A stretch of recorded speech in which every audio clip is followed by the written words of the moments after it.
When I left school, I moved to Washington, D.C. to start my dream career in technology policy. I began as an aide on Capitol Hill and rose to be deputy chief of staff at the Treasury Department. But when my oldest son was about 3 years old, I hit a wall.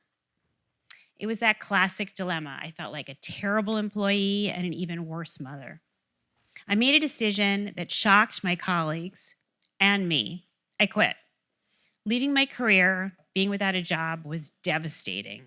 I was dependent for my income and my health insurance, and I knew that I would never get back on the same track.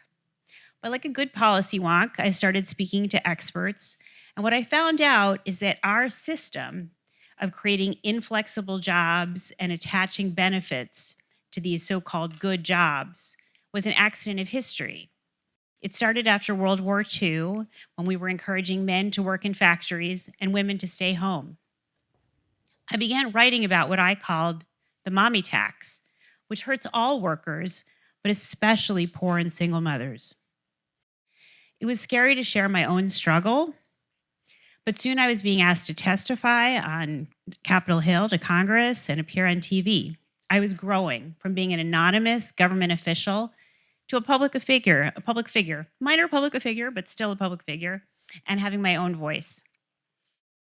Soon, a newly elected senator from Illinois, Barack Obama, asked me to come help him write his policy agenda and then to be the chief architect for the party platform. I brought a gender lens to all the issues, from education to jobs to healthcare. And then, when he was elected, I was appointed to be a U.S. ambassador to an international organization in Paris. My family moved all together to France, and while my kids were studying French, I was negotiating international agreements. One of these agreements was on women's economic empowerment.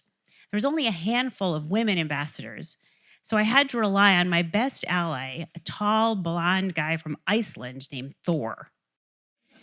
In Iceland, they had decided that the principal reason for their financial crisis was the macho attitude in the government and in the banks.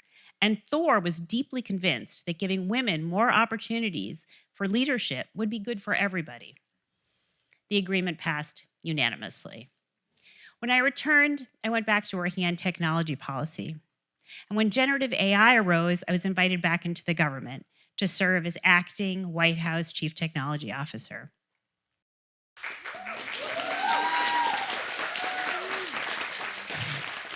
By this time, another personal crisis had hit. This showed me the importance of the technology and its promise. My husband has a terrible illness. It's called ALS, and it's left him paralyzed. It was called a lock-in disease because it robs you of your ability to speak, but that has completely changed because of technology. He has an eye gaze device that allows him to use his eyes to type, and then an AI-generated replica of his voice that sounds almost exactly like him. It has the tonation and the pauses. It can sound angry. It's miraculous. I'm not working in government anymore, but I haven't stopped working to make sure that technology can work for all of us. I'm an idealist. How can I not be? But I'm also a realist. I know that AI is not going to magically cure rare diseases like my husband's unless we fund research. And it's not going to raise living standards if we just use it to have algorithms replace workers. But I think after some hard lessons that I've learned in my life, the way forward is pretty familiar. First, we need to be brave enough to use our voices to show that progress is necessary and possible. It's hard to nudge the arc of history. We're all taught that history is something that happens to us, not something that we can shape. And second, we have to provide that positive vision, the vision that Thor provided me. Oh, nobody wants to play one of those zero-sum games that pits women against men or technology against workers. And I think that if we combine these two lessons, brave enough to use our voices, inspired enough to present a positive vision, that together we can build a future that provides everyone more opportunities than they do today. Thank you very much.